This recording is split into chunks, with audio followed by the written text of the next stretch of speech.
Abdurrahman Saudi अरब की एक university में पढ़ता था। एक दिन इसने एक बुढ़िया को बकरियां चराते देखा तो इसने बुढ़िया से कहा कि खाला आपकी कोई ख्वाहिश है तो बताओ, वो पूरी कर दूंगा। वो बोली, मैं हज करना चाहती हूँ लेकिन मेरे साथ हज पर जाने वाला महरम कोई नहीं है। अब्दुर्रहमान ने इससे निकाह कर लिया कि हज करने के बाद वो इसे तलाक दे देगा। लेकिन हज करने के बाद वो बुढ़िया बोली, मुझे तलाक ना दो, तुम जहाँ मर्जी चले जाओ। तो अब्दुर्रहमान वापस अपने शहर लौट आया। 5 साल बाद अब्दुर्रहमान को बुढ़िया का ख्याल आया तो वो इससे मिलने चला गया, लेकिन वहां पहुंचकर इसके कदमों तले से जमीन निकल गई। 8 घंटे की तवील मुसाफत तय करने के बाद बस इस इलाके में आकर रुकी थी। अब्दुर्रहमान ने बस से नीचे कदम रखा और आसपास एक नजर दौड़ाई। अब्दुर्रहमान की किस्मत भी इसे कहां ले आई थी। वो आला तालीम हासिल करने के लिए रियाज से जहां इस छोटे से शहर में आया था, इसके हमरा 4 दोस्त भी मौजूद थे। एक नजर आसपास दौड़ाई, हर सो चहल पहल थी। जहां की रौनकें रियाज के मुकाबले में कुछ खास तो ना थी, मगर जो भी था अच्छा था। इन दोस्तों का मतलब तो सिर्फ पढ़ाई हासिल करने से था। वो मुसलसल 8 घंटे की मुसाफत तय करने के बाद इस शहर में पहुंचे थे, सिर्फ इसलिए कि शहर की यूनिवर्सिटी में इनका दाखिला होने के साथ साथ हर माह इन्हें स्कॉलरशिप भी मिलने वाली थी। चूंकि ये यूनिवर्सिटी जो थी अब्दुर्रहमान जिसे कई तालिब इल्मों के लिए कई सुनहरे मौका फराहम कर रही थी। चंद रोज बाद ही पढ़ाई शुरू हो गई। शुरू में पढ़ाई का बोझ कुछ ज्यादा नहीं होता। यही वजह थी कि अब्दुर्रहमान खुद को पढ़ाई में मसरूफ रखने के बावजूद भी अपने घर वालों को याद करने लगा था। घर में माँ बाप और एक छोटी बहन ही थी जिनकी कमी से यहाँ आकर शदीद महसूस होने लगी थी। अभी भी वो इनसे फोन पर बात करने के बाद यूं ही बैठा बोर होने लगा तो सोचने लगा कि बाहर का चक्कर लगाया जाए। दोस्त भी खुशगपियों में मसरूफ थे, मगर वो अक्सर ज्यादा देर तन्हा ही रहना पसंद करता था। अब्दुर्रहमान अपने हॉस्टल से बाहर आया और यूं ही शहर में घूमने फिरने लगा। पहले तो शहर की रौनकें और रंगीनियां देखता रहा, फिर यूं ही चलते चलते शहर की रंगीनियों से हटकर एक कच्चे से रास्ते की जानब चलने लगा, जहां पर हर सू सब्जा ही सब्जा था। आसपास कई लोग आ जा रहे थे, बच्चे जमीनों पर खेल कूद में मसरूफ थे। अब्दुर्रहमान को एक जानब से छोटी सी सड़क से एक खतून आती हुई दिखाई दी। ना चाहते हुए भी वो इस खतून को देखने लगा, जो कि बूढ़ी थी। सर के बाल सफेद हो चुके थे, मगर इसके बावजूद बड़े ही सलीके से इसने अपने सर पर दुपट्टा ओढ़ रखा था। हाथ में एक लाठी थामे वो अपनी बकरियों को एक कतार में आगे की जानब लेकर जा रही थी। इतनी ज्यादा बकरियों का रेवड़ और वो अकेली जान इन सब को लाठी से इशारा करती एक जानब को लेकर जा रही थी। वो मंजर ऐसा था कि अब्दुर्रहमान वहीं पर रुककर देखने लगा। वहाँ पर आसपास सवाई इसके और कोई भी मौजूद नहीं था। वो बकरियां भी जैसे इसका हर हुक्म मान रही थी। वो अगर कहती कि इस तरफ चलो तो बकरियां तो जैसे किसी इंसान की तरह इसकी हर बात पर अमल करती, इसी जानब रुख कर दिया करती थी। अब्दुर्रहमान बगूर इस औरत को वहीं पर कुछ दूरी पर खड़ा देखने लगा। ऐसा नहीं था कि वो कुछ गलत सोच रखने वाला शख्स था या इसकी नीयत में खोट थी। दर हकीकत अब्दुर्रहमान की नजरें ना जाने इसके चेहरे में क्या खोज रही थी। बेसाख्ता इसका ध्यान बूढ़ी खतून की जानब गया। बूढ़ी औरत इस उम्र में ये सारे काम करती फिर रही थी, न जाने इसका कोई वाली वरस था भी के नहीं, जो खुद अकेले ही ये सारे काम कर रही थी। कुछ ही देर बाद वो अपनी बकरियों को लिए एक छोटे से घर की जानब चल दी, जिसकी 4 दीवारी इस कदर छोटी थी कि वो घर के अंदर चली गई। इसके बावजूद दिखाई दे रही थी। बूढ़ी औरत ने अपनी बकरियों को एक जानब बांधा और फिर अंदर कमरे में चली गई। तभी एक शख्स वहां से गुजरा जो कि इसी इलाके का रहने वाला था। अब्दुर्रहमान इससे पूछने लगा कि भाई ये बूढ़ी औरत क्या इस मकान में अकेली रहती है? इसका शोहर जब बेटे भाई किधर है?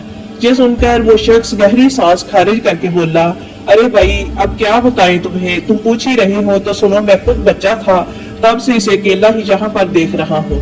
ये खतून 18 साल की थी जब शादी होकर इस इलाके में रहने के लिए आई थी।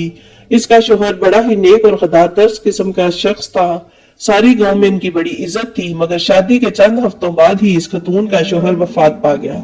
सास ससुर तो सर पर मौजूद न थे। आसपास के लोगों ने तो यही कहकर जीना हराम कर दिया कि देखो तो कैसी निकली, आते ही अपने शोहर को खा गई। मगर चंद रोज बाद ये खबर भी सामने आई कि ये खतून हामला है। ये खबर इन खतून के लिए बड़ी ही खुशी की खबर थी कि इनके शोहर की निशानी इसके पास आने वाली है। मगर जहाँ पर भी इन लोगों ने इन्हें चैन नहीं लेने दिया, तरह तरह की बातें होने लगी। लोग इन्हें बुरा भला समझने लगे, कहने लगे कि ये खतून भला कैसे हामला हो सकती है। इसके शोहर को मरे हुए तो वक्त बीत चुका है। ऐसी बातें सुन सुनकर तो वो खतून रोती रहती, अपने घर से निकलना बंद कर दिया। बच्चा वक्त से पहले ही मर चुका है। इसके बाद कई लोग आए, कई लोग गए, सब अपनी अपनी जिंदगियों में मसरूफ हो गए, मगर बूढ़ी खतून यूं ही तन्हा इस गांव में अपनी बकरियों के साथ रहने लगी। कितनी ही देर अब्दुर्रहमान वहां पर खड़ा इस खतून के घर को देखता रहा, जो इस घर के सारे काम अकेले ही कर रही थी। बहरहाल वक्त काफी बीत चुका था, इसलिए वो वापस अपने हॉस्टल में आ गया। चंद रोज बाद दोबारा शाम के वक्त चहलकदमी के लिए वो निकला तो एक मरतबा फिर इस रास्ते से इसका गुजर हुआ। वो बूढ़ी खतून इसे एक मरतबा फिर नजर आई थी। इसके दिल में इस खतून के लिए एक अजीब सी उनसियत पैदा हो गई। इसका दिल चाहा कि वो जाकर इस बूढ़ी खतून से बात करे, इससे इसके बारे में पूछे, मगर ये सोच कर कदम रोक लिए कि वो खतून क्या सोचेगी। ना ही इसका कोई रिश्तेदार है और ना ही कोई जान पहचान, भला ऐसे किसी के घर जाकर इससे बात करना कहीं इस खतून को बुरा ही न लग जाए। ये सोचकर वो वहीं पर चहलकदमी करता रहा, मगर इसके घर के अंदर जाकर जिस खतून से कोई बात करने की कभी हिम्मत ही नहीं कर पाया था। मौसम बदला तो साथ ही बारिशें शुरू हो गईं। इस रात अब्दुर्रहमान अपने हॉस्टल में सो रहा था जब बड़ी देर तक बादल गरजते रहे और फिर जोरों शोर से बारिश की आवाज आने लगी। इसकी आंख खुल चुकी थी। वो उठा और उठकर खिड़की से बाहर का मंजर देखने लगा। आसमान पर अभी भी बिजली के चमकने के आसार नुमाया थे। तभी से इस खतून का ख्याल आया जो कि इस कच्चे छोटे से झोंपड़े नुमा घर में रह रही थी। जिस कदर तूफान था, इसे तो इस बुढ़िया की फिक्र होने लगी थी। वो रात जैसे तैसे गुजरी और अगले ही रोज वो पढ़ाई के बाद इस इलाके की तरफ जाने लगा। आज तो वो हर हाल में इस बुढ़ी खतून से बात करने वाला था। कल रात के मुकाबले में आज मौसम साफ था, सूरज पूरी आबोताब से चमक रहा था। जैसे ही वो इसके घर के बाहर पहुंचा तो बूढ़ी औरत ने घर में मिट्टी से गारा बनाकर रखा हुआ था। वो अकेली जान अपनी छत को इससे लेप रही थी। पहले छत पर मिट्टी लेपती, फिर वो सीधा सी सीढ़ी उतरकर दोबारा मिट्टी भरकर ऊपर ले जाती। अब्दुर्रहमान घर में दाखिल हुआ और बूढ़ी खतून को सलाम किया। बूढ़ी खतून ने भी मुस्कुराकर सलाम का जवाब दिया। फिर रस्म सलाम दुआ के बाद अब्दुर्रहमान ने इस खतून को बाल्टी में मिट्टी भरकर देना शुरू की, तो वो खतून मना करती रह गई कि मैं कर लूंगी, तुम इतनी मशक्कत मत उठाओ। मगर अब्दुर्रहमान तो जैसे दिल ही दिल में सुकून महसूस कर रहा था। सारा काम करवाने के बाद वो वहीं सहन में बैठा हुआ था कि खतून अब्दुर्रहमान के लिए मीठी गुड़ की बनी हुई रोटियां ले आई, जिसे खाकर तो जैसे इसकी थकावट उतर चुकी थी। इसने मुस्कुराकर बूढ़ी खतून का शुक्रिया अदा किया, फिर यूं ही सोचते हुए कहने लगा, खाला कि आपकी कोई ऐसी ख्वाहिश है जो अधूरी रह चुकी हो, कोई ऐसी तमन्ना जो आपके दिल में मौजूद हो। हर इंसान की तरह आप भी चाहती हूँ कि बस एक बार आपकी वो ख्वाहिश पूरी कर दी जाए। यह सुनकर बूढ़ी खतून के चेहरे का रंग मतगैर हुआ, सफेद रंगत में सुर्खी फैली और आंखों से आंसू छलकने लगे थे। कहने लगी, हाँ मेरी भी ऐसी ख्वाहिश है, मगर वो ख्वाहिश कभी पूरी नहीं हो सकती।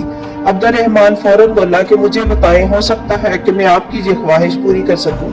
इतना सुनकर वो खतून कहने लगी कि मेरी ख्वाहिश थी कि मैं हज या उम्रा कर सकूं, मगर मेरी ख्वाहिश वक्त के साथ साथ मेरे दिल में ही दफन रह गई। इतना कहते हुए इस खतून का चेहरा आंसुओं से भीग चुका था। अब्दुर्रहमान भी इसे रोता देखकर रुहानसा हो चुका था। कहने लगा कि आप अब तक फिर क्यों हज या उम्रा करने के लिए खाना काबा नहीं गई? वैसे भी यहाँ से जाने में कोई खास खर्च तो नहीं होगा, या फिर आपके पास रकम नहीं थी? अब्दुर्रहमान इस खतून से ये बात करने लगा। इसने तो सोच लिया था कि अपनी तरफ से रकम इस खतून को दे देगा। अगर इसे माली मुश्किलात हैं तो वो जरूर इसकी ये ख्वाहिश पूरी करेगा। मगर वो बूढ़ी खतून कहने लगी कि नहीं, मेरे पास रकम मौजूद है, मगर मेरे पास महरम रिश्ता नहीं है। ना ही मेरे पास मेरा शोहर है, ना ही बेटा और ना ही भाई और ना ही कोई महरम रिश्ता जिसके साथ मैं हज करने के लिए जा सकती। वक्त के साथ साथ तो जैसे ये ख्वाहिश मेरे दिल में ही दफन होकर रह चुकी है। ये तो शरई मसला है, मगर अब क्या कर सकते हैं? इतना कहकर वो खतून रोते हुए वहां से उठकर कमरे में चली गई और अब्दुर्रहमान भी वापस अपने हॉस्टल आ गया। इस रात इसकी आंख नहीं लगी थी। इसने जिस मान से इस खतून से कहा था कि वो इसकी हर ख्वाहिश को पूरा करेगा, और जो अब इसकी ये ख्वाहिश सुनकर वो चाहते हुए भी इसकी ख्वाहिश पूरी नहीं कर पा रहा था। ये बात इसे अंदर ही अंदर झंझोड़ रही थी कि आखिर वो इस खतून की मदद कैसे करे, कैसे इसका महरम रिश्ता ढूंढे जो इसको खाना काबा की ज़ियारत करवा सके। सारी रात वो यूं ही सोचता रहा कि जब अचानक खुदा की तरफ से इसके दिल में इल्हाम की तरह एक बात आई। इसके जहन में ये बात आई कि क्यों ना वो इस औरत से निकाह कर ले, सिर्फ इसलिए कि निकाह के बाद वो इसका महरम हो जाएगा और जो वो इसे हज करवाने के लिए भी ले जाएगा। इस तरह जैसे ही वो हज कर लेगी तो वो वहां से वापस आकर इसे तलाक दे देगा। ये ख्याल अच्छा था, मगर वो डरता भी था। कुछ तो माशरे का भी इसे डर था, क्योंकि वो एक 20 से 21 साल नौजवान था, जबकि वो खतून अपने बुढ़ापे में कदम रख चुकी थी। यही सोचते हुए वो कितने ही रोज तक दोबारा इस जानब ना जा पाया। मगर फिर इस बारे में इसने एक आलिम दीन से मशवरा लेने का सोच लिया। वो इस रोज यूनिवर्सिटी नहीं गया था। इसने जाने माने आलिम दीन के बारे में पूछा और फिर सीधा इनके घर तशरीफ ले गया। जब इस बारे में अपने ख्यालात बयान किए तो वो आलिम दीन कहने लगा कि इसमें कोई दिक्कत नहीं है, ना ही हमारे दीन में उम्र मतयन की गई है। अगर तुम एक नेक अमल के तहत इस खतून से निकाह करना चाहते हो तो बेशक करो, मगर इसमें इस खतून की रजामंदी शामिल होना जरूरी है। ये सुनकर वो लड़का भी मुतमन हो चुका था। अगले रोज जब वो इस खतून के घर गया तो वो खतून अपनी बकरियों के लिए चारा काट रही थी। इस लड़के को देखकर इसके चेहरे पर एक मुस्कुराहट फैली। फिर इसे कहने लगी कि बताओ लड़के, क्या बात है, आज क्यों मेरे इस गरीब खाने में एक मर्तबा फिर चले आए हो? यह सुनकर अब्दुर्रहमान मुस्कुराया और फिर डरते डरते अपने लबों से ये बात की कि मैं आपसे निकाह करना चाहता हूँ। ये सुनकर तो इस औरत के चेहरे का रंग उड़ चुका था। वो हैरत से इसका चेहरा देखने लगी और फिर वहां से उठ खड़ी हुई। कहने लगी, तुम जानते भी हो कि क्या कह रहे हो? ये सुनकर अब्दुर्रहमान कहने लगा कि जी हाँ, मैं चाहता हूँ कि आपकी इस ख्वाहिश को पूरा करूँ। मैंने इस बारे में बहुत सोचा है और फिर इस नतीजे पर पहुंचा हूँ कि मैं आपसे निकाह करके आपको हज कराऊं। इसके बाद हज से वापसी पर मैं आपको तलाक दे दूंगा। वैसे भी मेरी पढ़ाई फिर जहाँ पर मुकम्मल हो जाएगी और मैं वापस अपने शहर चला जाऊंगा और आप अपनी आगे की जिंदगी जहाँ पर मामूल के मुताबिक गुजार लेना। इस खतून ने गहरी सांस खारिज की। इसकी आंखों में आंसू थे। कितनी ही देर वो कोई जवाब न दे पाई। फिर कहने लगी कि मैं इस बारे में जल्दबाजी में कोई फैसला नहीं करना चाहती, इसलिए मैं तुम्हें इस बारे में सोच कर बताऊंगी। अब्दुर्रहमान भी वापस हॉस्टल में आ गया। वो अक्सर 1 या 2 दिन छोड़कर इस जानब चक्कर लगाता रहता था। जब एक रोज इसके हॉस्टल में एक शख्स इसे पैगाम देने आया कि वो बूढ़ी खतून इसे मिलना चाहती है। इसके साथ मौजूद लड़के हैरत से देखने लगे कि आखिर यहाँ इसकी कौन सी रिश्तेदारी निकल आई है। बहरहाल वो सबको नजरअंदाज करता हुआ इस खतून के घर पहुंचा। जब इसके घर दाखिल हुआ तो वो एक जानब को बैठी हुई कुरान मजीद की तिलावत कर रही थी। इसकी मौजूदगी महसूस कर चुकी थी, मगर इसने तिलावत जारी रखी। फिर तब तक अब्दुर्रहमान एक जानब बैठा रहा। जब खतून कुरान पाक पढ़ चुकी थी तो उसकी जानब मुखातब हुई। कहने लगी कि लड़के, मैंने तुम्हारी बात पर बहुत गौर फिक्र की। हमारी नीयत क्या है जो हमारा रब जानता है, इसलिए मैं तुमसे निकाह करने के लिए तैयार हूँ। यह सुनकर अब्दुर्रहमान भी मुतमन हो चुका था। अगले ही रोज इसने अपने दोस्तों को साथ लिया और इस खतून को भी अपने साथ लेकर अदालत चला गया, जहाँ पर काजी के सामने उन्होंने निकाह किया। यह रिश्ता दोनों की बाहम रजामंदी से तय हो रहा था, इसलिए कोई किसी भी तरह का एतराज नहीं कर पा रहा था। एक ही माह बाद हज शुरू होने वाला था। तब तक वो खतून अब्दुर्रहमान के निकाह में ही थी। निकाह के बाद अब्दुर्रहमान वापस हॉस्टल चला आया। चंद रोज बाद वो इस खतून के पास चक्कर लगाता। कभी घर के किसी काम में इसकी मदद करवा देता तो कभी इसके लिए कोई खाना ले जाता। हर बार ही वो औरत मना किया करती थी कि तुम मेरी खातिर कुछ मत करो, मुझे तुमसे कुछ नहीं चाहिए, तुमने मुझ पर जो एहसान कर दिया है वही बहुत है। कुछ ही हफ्तों के बाद वो दोनों हज की अदायगी के लिए वहां से निकल चुके थे। खाना काबा को अपने सामने देखकर वो खतून बेसाख्ता सजदे में गिर चुकी थी। कितनी ही देर सजदे में गिरकर रोती रही। हज के तमाम तर अमूर इसने बखूबी सर अंजाम दिए थे। वहीं अब्दुर्रहमान भी खुश था कि अल्लाह ताला ने इस नेक काम के लिए इसे चुना। मक्का मुकरमा के बाद वो मदीना मुनव्वरा भी गए। तमाम तर जियारत करने के बाद जब वो वापस अपने इलाके में पहुंचे तो वो खतून अब्दुर्रहमान का शुक्रिया अदा करने लगी। अब्दुर्रहमान वापस अपने हॉस्टल आ चुका था, क्योंकि इस वक्त तलाक के मामले पर बात करना मुनासिब न था। अगले रोज जब वो वापस इस खतून के पास गया तो कहने लगा कि आपसे निकाह करने का मकसद सिर्फ और सिर्फ आपको हज करवाना था। अब तो आपकी ये ख्वाहिश पूरी हो चुकी है, इसलिए मैं चाहता हूँ कि आपको तलाक दे दूं। ये सुनकर इस खतून का चेहरा मतगैर हुआ। कहने लगी कि मुझे तलाक देना जरूरी तो नहीं है, मैं तो तुम्हारी जिंदगी में कहीं भी कोई रुकावट नहीं डाल रही, ना ही तुमसे अपना खर्च मांग रही हूँ कि किसी भी तरह की कोई डिमांड कर रही हूँ। तुम चाहो तो यहाँ से वापस चले जाओ, दोबारा यहाँ पर कभी लौट कर ना आना, जाकर शादी करो, अपना घर बसाओ। कल को तुम्हारी बीवी बच्चे होंगे। मुझे किसी से कोई शिकायत नहीं है। तुम्हारा तो मुझ पर बहुत एहसान है, मगर एक और एहसान मुझ पर कर दो कि मुझे तलाक मत दो। मैं अपने आगे की जिंदगी तुम्हारे निकाह में गुजारना चाहती हूँ। अब्दुर्रहमान ने जब ये सुना तो वो हैरत में मुब्तला हुआ। इसने तो सोचा था कि वो इसे तलाक दे देगा, मगर इस खतून ने जब ऐसा कहा तो अब्दुर्रहमान से इनकार न हुआ।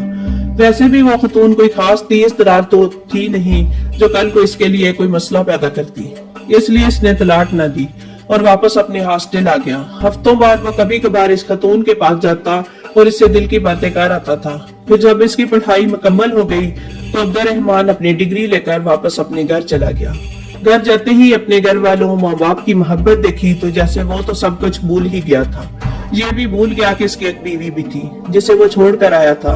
कई साल जो ही गुजर गए, इसका तो वो हिसाब था नेकी कर दरिया में डाल। इसने अपने लिए नौकरी ढूंढी और अपनी फैमिली के साथ खुश रहने लगा। इसकी शादी की बात भी आ गई जब एक मर्तबा इसके कुछ दोस्त इसे मिलने आए और यूं ही हंसी मजाक से कहने लगे कि तुम्हारी पहली बीवी का क्या हाल है, तुम तो जैसे इसे भूल ही गए। वो इससे इस बूढ़ी खतून को लेकर मजाक करने लगे थे। इस पर अब्दुर्रहमान मुस्कुरा उठा और कहने लगा कि मैं तो भूल ही बैठा था कि मैंने खतून से निकाह भी किया था। तभी इसके दिल में एकदम से ख्वाहिश उठी कि वो एक मर्तबा फिर जाकर अपनी इस बीवी से मिले। ना जाने क्यों इसे इसकी बेहद याद आने लगी।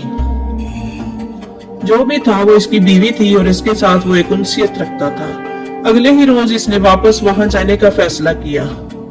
वो दोबारा बस पर बैठा और 8 घंटे की मुसाफत तय करके इस इलाके में पहुंच गया। जब इस घर के बाहर पहुंचा तो घर को ताला लगा हुआ था। आखिर को 5-6 साल बीत चुके थे। कहीं इस बूढ़ी औरत का कोई रिश्तेदार आकर इसे ले तो नहीं गया। यही सोचते हुए इसने जब आसपास के घर वालों से पूछा तो जो बात उन्होंने बताई वो सुनकर अब्दुर्रहमान के पैरों के नीचे से जमीन निकल चुकी थी। कहने लगे कि वो खतून तो 1 साल पहले वफात पा चुकी है। पूरा गांव इकट्ठा हो चुका था क्योंकि सब ही जानते थे कि इस खतून ने हज करने के लिए इस नौजवान से निकाह किया था। तभी एक बुजुर्ग शख्स जो कि इस इलाके की मस्जिद में मौजूद थे चलते हुए अब्दुर्रहमान के पास आए। कहने लगे कि ये लो तुम्हारी अमानत। अब्दुर्रहमान ने जब देखा तो वो चाबी थी इस खतून के घर की। कहने लगे कि तुम्हारी बीवी की हर चीज के वारिस सब तुम ही हो, ये घर भी तुम्हारा है। मैंने इस खतून की नमाज जनाजा के बाद इस घर को ताला लगा दिया था और इसी भरोसे से था कि अगर कोई इसका वारिस आया तो इसे दे दूंगा। अब्दुर्रहमान ने वो चाबी ली और फिर ना चाहते हुए भी घर का दरवाजा खोलकर अंदर दाखिल हो गया। इसे यूं लगा जैसे अभी भी वो खतून यहीं पर बैठी हुई बकरियों के लिए चारा काट रही होगी, जैसे वो अक्सर इससे मिला करती थी।